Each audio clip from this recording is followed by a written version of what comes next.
नमस्कार, बहुत बहुत स्वागत आप सभी का जी बिहार झारखंड में। बिहार ई विमर्श से आप लगातार जुड़े हुए हैं। इस मंच के जरिए एक एक करके कई राजनीतिक शख्सियतें आ रही हैं, अपनी बारे में, अपनी पार्टी के बारे में, अपने गठबंधन के बारे में यहां बात रख रहे हैं। और अब ई विमर्श के इस मंच पर हमारे साथ जो राजनेता, जनप्रतिनिधि जुड़ने जा रहे हैं, उनके बारे में यह बताना चाहेंगे कि बहुत के कम नेता ऐसे होते हैं जो मुखर प्रवक्ता होते हैं, बेबाकी से अपनी राय रखते हैं, वक्तव्य देते हैं विरोधियों के खिलाफ अपना बचाव करते हुए।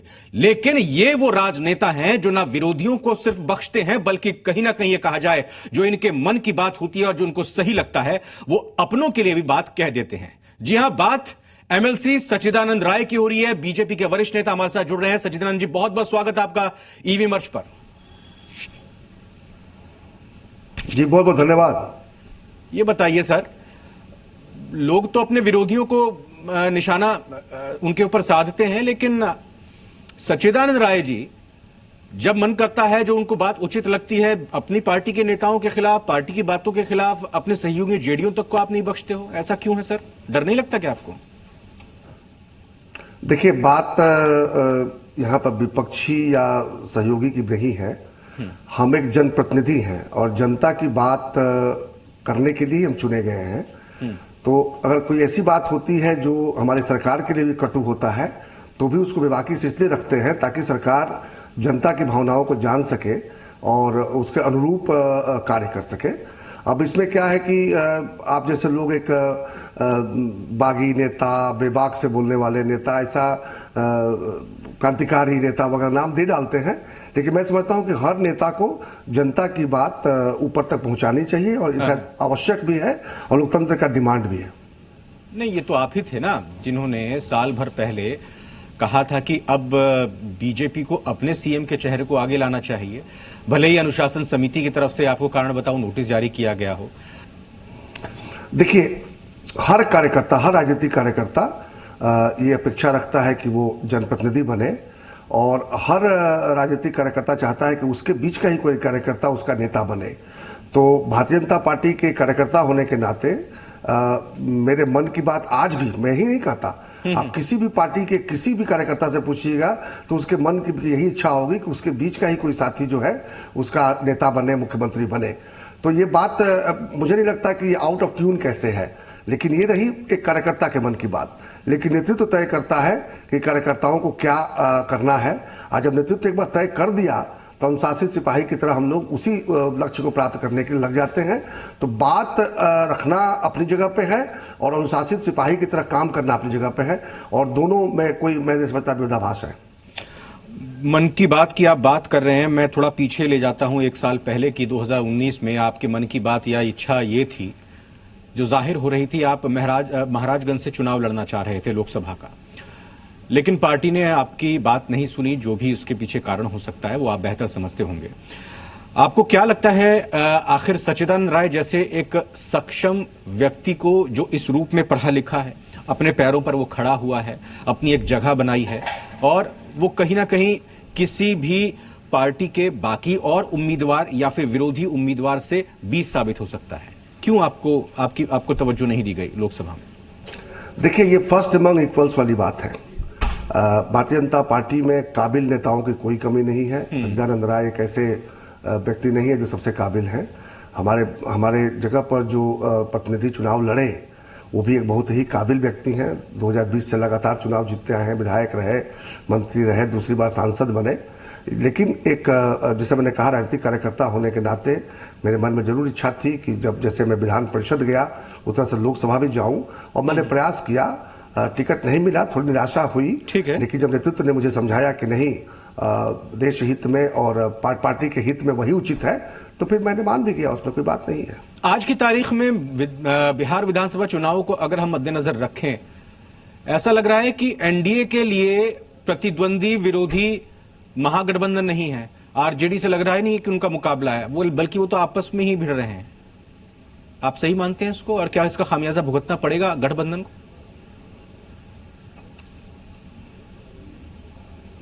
देखिए, ये तो सही बात है कि बड़ा लोकतंत्र के लिए अच्छा नहीं है। हालांकि एक पार्टी के नेता होने के नाते तो मुझे बड़ा अच्छा लगता है कि कोई विपक्ष ही नहीं है।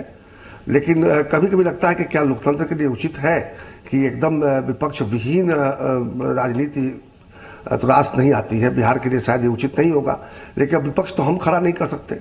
जब विपक्ष अपने आप को ही सेल्फ डिस्ट्रक्ट करने के में लगा हुआ है, अपने आप को बर्बाद करने में स्वयं ही लगा हो, तो हम तो उसमें न बचा सकते हैं और न सहायता कर सकते हैं। तो मैं वही तो कह रहा हूं ना कि विपक्ष आपको नजर नहीं आ रहा, तो इसीलिए आपस में लड़ लेते हैं, आपस में ही सवाल उठा देते हैं कि तुम मेरे सहयोगी नहीं, उसको सहयोगी, हम भले ही गठबंधन में हो। जेडीयू कहती है एलजेपी हमारा नहीं है, एलजेपी कहती है हम बीजेपी के साथ हैं, हम जो है कहती है कि ढोंगी दलित हैं। ये क्या हो रहा है? आप तो फिर मतलब विपक्ष नहीं तो आपस में लड़ेंगे। आप पता नहीं आपने कहां लड़ते हुए देखा है? नहीं, बयान निकलता अरे सर बयान आ रहे हैं, कालिदास, सूरदास, पता नहीं कौन कौन से दास के बयान आ रहे हैं। लड़ते के दुनिया देख रही है, बिहार देख रहा है, जो चीजें सामने आ रही हैं। चिराग पासवान के पार्टी की तरफ से 143 सीटों पर लड़ने की तैयारी चल रही है। पता नहीं, मेरे को तो दिख रहा है, आप नहीं देख रहे तो अलग बात है। भाई साहब, रसोई घर में जब बर्तन रखे जाते हैं ना, तो वो भी आपस में खनखनाते हैं। यहाँ तो 3 अलग दल हैं, और जब चुनाव का समय आता है, हम भी है सर, चौथा हम हिंदुस्तानी आवाम मोर्चा, देखिएगा हिंदुस्तानी आवाम मोर्चा, जीतन राम मांझी वो भी हैं। आप नहीं मान रहे क्या, भूल रहे हैं? नहीं, मैं भूल नहीं रहा हूं, लेकिन अभी वो छवि साफ नहीं हुई है कि वो किस तरह से आ रहे हैं और उनका विलय हो रहा है या एक चौथे दल के रूप में आ रहे हैं, उनकी क्या मांगे हैं।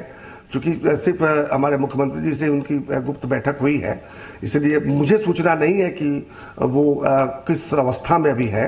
इसलिए मैं अभी 3 ही दल मान के चल रहा हूं। वो एक पोस्टर पटना में चिपका रहे हैं, पटना में एक पोस्टर चिपकाया गया है, प्रधानमंत्री हैं, नीतीश कुमार हैं, खुद जितना मांझी जी का भी चेहरा है। आप कह रहे हैं पता नहीं है, हमें जानकारी नहीं है। वो खुद तो यानी वो स्वयंभू अपने आप ही। जीतन राम मांझी जी जदयू के नेता के रूप में उनका चेहरा है या हम के नेता के रूप में चेहरा में, ये मैं कहना चाह रहा था। हो सकता है कि वो जीतन राम मांझी जी मुख्यमंत्री रहे हमारे, और दलितों के एक बहुत बड़े मतलब कि नेता हैं। दलितों के क्यों कहें, बिहार के बहुत बड़े नेता हैं, और उनका गठबंधन में स्वागत है, होना चाहिए। लेकिन मैं ये कह रहा था कि अभी तक ये छवि बिल्कुल साफ नहीं है कि वो जदयू में विलय करके जदयू के नेता के रूप में हमारे समक्ष आ रहे हैं या एक चौथे घटक दल के रूप में आ रहे हैं। ये छवि साफ नहीं है, कम से कम मेरे समक्ष साफ नहीं है।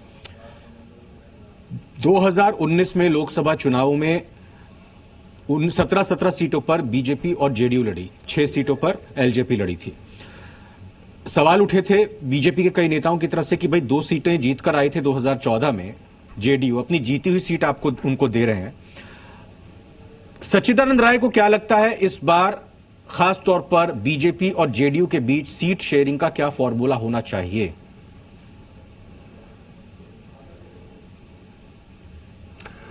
देखिए, वैसे तो ये शीर्ष नेतृत्व ही तय करता है, और इस बार भी शीर्ष नेतृत्व ही तय करेगा। जिस तरह से पिछली बार भी अगर देखिएगा 2019 में, तो मीडिया द्वारा भी और राजनीतिक कार्यकर्ताओं द्वारा भी कई तरह के कयास लगाए जा रहे थे कि 8 सीट पर लड़ेगी जदयू, तो 12 सीट पर लड़ेगी, ये सब बातें चल रही थी। और एक दिन हमारे शीर्ष नेतृत्व ने, मुझे जहां तक याद है 27 अक्टूबर 2018 की बात है, तीनों बड़े नेता, तीनों घटक दलों के नेता राष्ट्रीय नेतृत्व सामने आए। उन्होंने घोषणा कर दिया कि हम बराबर सीटों पर लड़ेंगे, और फिर वो सबको मान्य हो गया और हम उस दिशा में आगे बढ़ गए। तो निश्चित रूप से इसमें भी जो भी फॉर्मूला होगा वो शीर्ष नेतृत्व ही करेगा। लेकिन होता है ना, कयास लगाए जाते हैं। तो अगर आप मुझे कयास लगाने को कहें तो मैं तो यही कहूंगा कि लोजपा को सीट देने के बाद जो सीटें बचेंगी उसको बराबर जिस तरह से 2019 में हम लोगों ने किया था, उसी तरह से एक बार लोजपा से तय हो जाए कि हम लोग लोजपा को कितना सीट पे लोजपा मान रही है, कितना देते हैं। बाकी जो बचेगी उस पर निश्चित रूप से बराबर सीटों पर लड़ेंगे, ऐसी अपेक्षा भारतीय जनता पार्टी कार्यकर्ताओं को तो हैगी और मेरी भी है। मुद्दे क्या होने चाहिए इस बार के चुनाव में? सरकार की उपलब्धियां अगर जाती हैं सामने, सरकार का आगे का विजन भी जाना चाहिए सामने। आपको क्या लगता है, क्या इस वक्त मुद्दे एनडीए की तरफ से उठाए जाने चाहिए, रखने चाहिए जनता के सामने? और जो विपक्ष शिक्षा की, स्वास्थ्य की, इसके अलावा गरीबी की और सबसे अहम पलायन और बेरोजगारी की बात उठा रहा है, उसका जवाब क्या आपको लगता है सत्ता दल के पास, बीजेपी के पास, एनडीए के पास? देखिए, मुद्दे तो हर चुनाव में एक ही होते हैं। जनता के कल्याण के मुद्दे होते हैं, विकास के मुद्दे होते हैं, और निश्चित रूप से इस बार भी मुद्दे उसी के इर्द गिर्द ही होंगे। लेकिन चूंकि असाधारण समय चल रहा है, आपने देखा कि कोरोना महामारी अभी पीक पर बढ़ गया है। आज मैं देखा आंकड़ा लगभग 1 लाख प्रतिदिन के आसपास पहुंचने वाला है। 1200 से ऊपर मौतें हुई हैं कल और लगता है कि ये अब कोरोना महामारी बेलगाम होते जा रहा है इंडिया में। तो वैसी स्थिति में मुद्दे तो थोड़े जरूर बदल गए हैं। बेरोजगारी की बात जो आप कर रहे हैं, जब लोग काम ही नहीं कर पाएंगे तो बेरोजगारी तो होगी। जब कल कारखाने खुल ही नहीं पाएंगे तो निश्चित रूप से बेरोजगारी बढ़ेगी, जो कि एक मुद्दा बहुत बड़े मुद्दे के रूप में उभर कर सामने आया है। पलायन एक बहुत बड़े मुद्दे के रूप में उभर कर सामने आया है और निश्चित रूप से सत्ताधारी दल होने के चलते, सत्ताधारी गठबंधन होने के चलते हमें इस मुद्दे पर एक ठोस वक्तव्य देना होगा और जनता का विश्वास जीतना होगा। इसमें बिल्कुल मैं बेबाकी से बोलूंगा, इससे मैं हटना नहीं चाहता हूं। लेकिन जिस तरीके से हमारी सरकार ने कोरोना महामारी का मुकाबला किया और इस बार का बाढ़ भी बड़ा प्रलयंकारी रहा और इस बाढ़ को भी जिस तरह से हमारी सरकार ने उसका जिस तरह से मुकाबला किया, जनता के मन में निश्चित रूप से ये बात तो है ही कि यह सरकार काम करने वाली सरकार है। हालांकि पिछले 15 वर्षों से सरकार को लोगों ने देखा है कि किस तरह से जनता के लिए यह सरकार जो है जी जान लगाकर काम करती है, असाधारण परिस्थितियों में असाधारण काम करती है। और ये तुलना उसके पहले वाले 15 वर्षों से तो होगा ही। तो 15 साल बनाम 15 साल को आप नकार नहीं सकते, क्योंकि लोग जो पिछला 15 साल देखे हैं, युवा तो नहीं देखे हैं, जो भी 18, 20, 25 साल के लोग हैं उनको शायद याद ना हो या देखा भी ना हो, लेकिन जो उससे अधिक उम्र के हैं जिन्होंने पिछला 15 वर्ष देखा है, निश्चित रूप से तुलनात्मक अध्ययन करेंगे और उसके आधार पर निर्णय लेंगे। और मुझे पूरा विश्वास है कि इस बार की जो होगा, जिस तरह से 2019 में लोकसभा के चुनाव में बड़ी मुश्किल से विपक्ष खाता खोल पाया, शायद वही स्थिति 2020 में भी होने जा रही है। क्या सच्चिदानंद राय ने अपनी राय, अपनी वक्तव्य अपनी सरकार, अपनी पार्टी में कभी रखी या उनको माना नहीं गया, उनको तवज्जो नहीं दी गई? रविंद्र जी, 1 वर्ष पहले हम लोग मौर्या होटल में आप ही मेरा इंटरव्यू ले रहे थे और मैंने तब सॉइल टू मार्केट शब्द का इस्तेमाल किया था। तो ये बातें हम जहां भी हमको कोई भी मौका मिलता है मैं बोलने से नहीं चूकता हूं। इसके साथ 2-3 और काम हमें करने पड़ेंगे। शिक्षा और स्वास्थ्य पर हमको नहीं, आपने बताया नहीं कि आपने बात रखी या आपकी बात रखने के बाद नहीं मानी गई। तो देख ही रहे, बिल्कुल मैंने कहा मैं कोई भी ऐसा मंच नहीं चूकता हूं। जहां भी ये मंच मिलता है मैं अपनी बात रखता जरूर हूं और निश्चित रूप से इस बात पर कहीं ना कहीं संजीदगी से विचार भी हो रहा होगा। अब मैं दूसरी बात है, आपने कहा क्या क्या करना चाहेंगे। हाँ। तो एक केवल यही काफी नहीं है। स्वास्थ्य और शिक्षा के क्षेत्र में हम लोग बहुत पिछड़ गए हैं। इंडिया ही पिछड़ा हुआ है। अब तो दिख गया, जब कोरोना काल आया तो लॉकडाउन अगर नहीं हुआ होता तो लाशें बिछ गई होती और आज भी 1000-1200 लोग रोज मर रहे हैं। तो क्या है कि प्राथमिक स्वास्थ्य पे और प्राथमिक शिक्षा पे हमको बहुत काम करना बाकी है। लेकिन कोरोना ने एक सिखाया है कि हम टेक्नोलॉजी का इस्तेमाल करके टेलीमेडिसिन के माध्यम से स्वास्थ्य को भी उम्दा कर सकते हैं और शिक्षा के लिए तो किस तरह से घरों में गरीबों के बच्चे भी पढ़ सकें, उस दिशा में काम करने की जरूरत है। क्योंकि ब्रॉडबैंड कनेक्टिविटी बढ़े, बच्चों के पास में जो है स्मार्टफोन्स या स्मार्ट डिवाइसेस जाएं, ताकि हम उनको घरों में रखकर भी पढ़ा सकें, क्योंकि उतने शिक्षक तैयार करना शायद संभव नहीं हो पाएगा। इसके अलावा बिहार के छात्र जो हैं, बिहार के लोग बड़े प्रतिभाशाली होते हैं, बड़े खास करके लॉजिक में बड़े स्ट्रांग होते हैं, बड़े अच्छे होते हैं। हाँ। बिहार के लड़के बाहर जाकर बहुत अच्छा काम कर रहे हैं। लड़के मतलब लड़के लड़कियां मैं दोनों कह रहा हूं, युवा जो है बाहर जाकर बहुत अच्छा काम कर रहे हैं। तो यदि नॉलेज इकोनॉमी को बढ़ावा दें तो पटना, भागलपुर, मुजफ्फरपुर, गया, दरभंगा और इस तरह से जो शहर हैं वहाँ अगर हम आईटी पार्क्स विकसित करें और नॉलेज इकोनॉमी को यहाँ पर अगर हम बढ़ावा दें तो निश्चित रूप से हमारे युवा जो है वो पलायन से बचेंगे और बहुत सारे युवा यहीं पर रोजगार पा सकेंगे। इसके अलावा जहाँ तक कल कारखानों का सवाल है, एक बात मानकर चलिए, जहाँ 1200 व्यक्ति प्रति वर्ग किलोमीटर आबादी हो, वहाँ जमीन की उपलब्धता तो सही में बहुत दिक्कत है यहाँ पर। इसलिए बड़े उद्योग धंधे यहाँ लगाना कठिन होगा।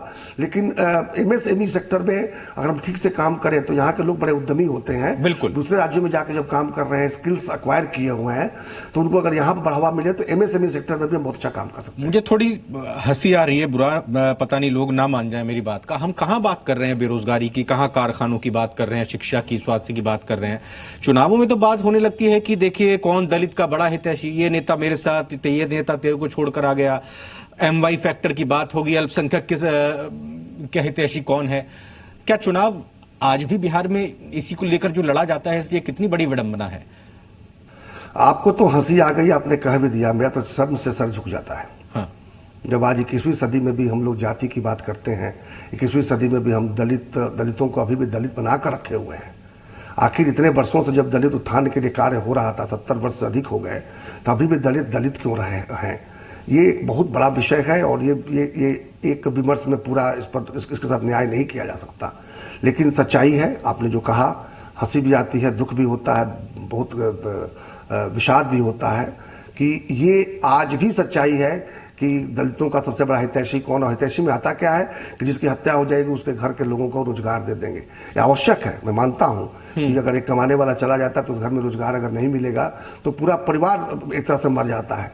तो मैं इसका समर्थन में हूं, लेकिन चुनाव से आज भी इसकी बात करनी पड़ रही है, ये बड़ा दुख देता है। बिल्कुल।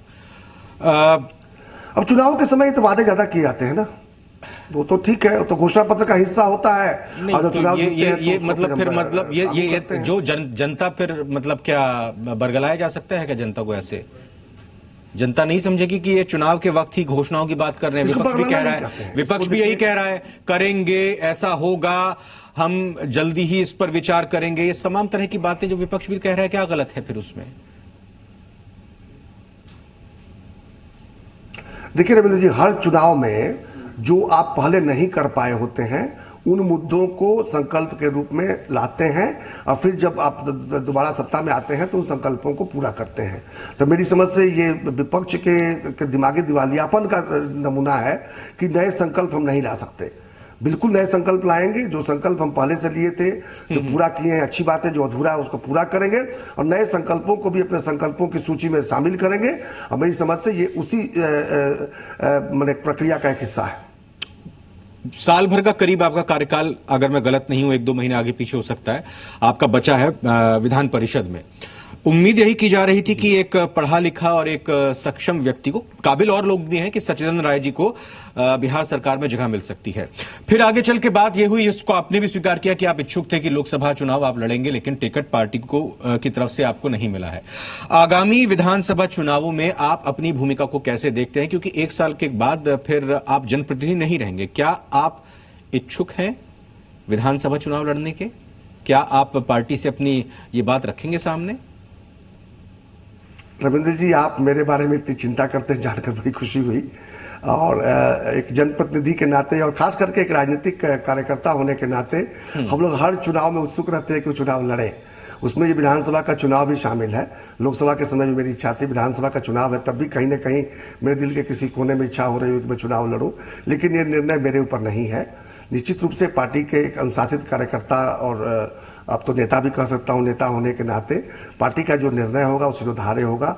अगर दल ने महसूस किया कि कोई एक ऐसा सीट जो मेरे लड़ने से दल जीत सकता है, तो वैसा किसी कठिन सीट के लिए, जीते हुए सीटों के लिए मैं कभी आगे नहीं बढ़ता हूं। हाँ। जब मैंने छपरा से जब विधान परिषद का भी चुनाव लड़ा था तो एक ऐसी सीट थी जिसे बहुत डिफिकल्ट या इम्पॉसिबल सीट मानी जा रही थी और लड़ा, मैं जीता। उस तरह से अगर ऐसा कोई दिमाग में हमारे नेतृत्व के आया, यह सीट है जो सच्चिदानंद को देने से यह सीट जीता जा सकता है, कठिन सीट, तो मैं जरूर उस पर विचार करूंगा। वरना वो लो हैंगिंग फ्रूट वाला मैं नहीं हूं कि कहीं फल लटक रहा है तो जाकर तोड़ लूं, मैं उस पर विश्वास भी नहीं करता। चिंता है वाकई आपकी, लेकिन ये बताइए कि अगर जिम्मेदारी कोई नहीं मिलती है किसी भी कारण से, तो घर पर तो नहीं बैठेंगे चुनाव में, बाहर आएंगे ना निकलकर पार्टी के लिए? बिल्कुल नहीं बैठा हूं सर, मैं घर पर नहीं बैठा हूं, मैं काफी चिंतन का काम करता हूं, मैं नेतृत्व मेरा उपयोग कर रहा है। मैं कह रहा हूं कि अगर नहीं मिला टिकट, अगर नहीं मिला टिकट तो तब नाराज नहीं हो जाएंगे, मेरा कहने का मतलब ये है। मैं टिकट मांग ही नहीं रहा हूं, तो इससे नाराज होने का कोई प्रश्न ही नहीं है। लोकसभा के समय जरूर इच्छा थी कि मैं महाराजगंज से लड़ूं, मेरी इच्छा भी थी, लेकिन इस बार जहां तक सवाल है, मैंने कहा कि यदि दल को लगा कि कोई ऐसा सीट बिहार में कहीं भी कोई ऐसा सीट उन्हें लगे कि सच्चिदानंद राय लड़ने से सीट एक कठिन सीट हम जीत सकते हैं, तो मैं उसको स्वीकार करूंगा और लड़कर जीत कर लाने का प्रयास करूंगा। वरना मैंने ऐसी इच्छा लेकिन आपके सामने किया है और अपने नेतृत्व के सामने किया। आखिरी सवाल बस यही है, जवाब भी संक्षेप में चाहूंगा, क्या इसलिए नाराज होने का प्रश्न नहीं पैदा होता ना? एनडीए को बहुमत मिल रहा है, और अगर बहुमत नहीं मिल रहा है, वैसे बीजेपी तो जोड़ तोड़ में माहिर ही मानी जाती है। नहीं, देखिए, पहली बात तो क्या है कि मैं बहुमत ही नहीं दिख रहा है मुझे तो दिख रहा है विपक्ष खाता कहां से खोलेगा। अच्छा। आपको याद होगा, पता नहीं आपसे इंटरव्यू या किसी और इंटरव्यू मैंने कहा था जब लोकसभा के चुनाव हो रहे थे कि मुझे समझ में नहीं आ रहा है कि कहां खाता खोलेगा विपक्ष। अच्छा। बाद में समझ में आया कि किशनगंज ऐसा जगह है जहां तो खोल पाया। बिल्कुल। तो उसी तरह से इस बार भी मुझे समझ में नहीं आ रहा है कि कौन सा सीट है जहां विपक्ष खाता खोलेगा। जी। इसलिए जहां तक बहुमत का सवाल है उसके बारे में तो आप रेस्ट एश्योर्ड रहिए, हम लोग पूरा विश्वास रखते हैं कि जी। 200 से अधिक सीट जीतेंगे। लेकिन अभी तक भी हम ये नहीं पहचान पाए हैं कि कौन सा सीट है जो विपक्ष जीत सकता है। बहुत बहुत धन्यवाद सचिदन राय जी, जी बिहार झारखंड से ई विमर्श में जुड़ने के लिए बहुत बहुत शुक्रिया आपका। बेबाकी से वही बात आपने जी, बहुत सामने रखी धन्यवाद। कि जो जिम्मेदारी मिलेगी पार्टी की तरफ से उसको निभाएंगे और कठिन जिम्मेदारी वो संभालने के लिए पूरी तरह से तैयार है। कोई समस्या नहीं आने वाली है आगामी विधानसभा चुनाव में एनडीए को चुनाव जीतने में। और ये भी साफ तौर पर दावा एक बार फिर से लोकसभा चुनाव की तरह ही करते हुए कि विपक्ष को सीट ढूंढने से नहीं मिलेंगी कि कहां पर उनकी जीत हो रही है।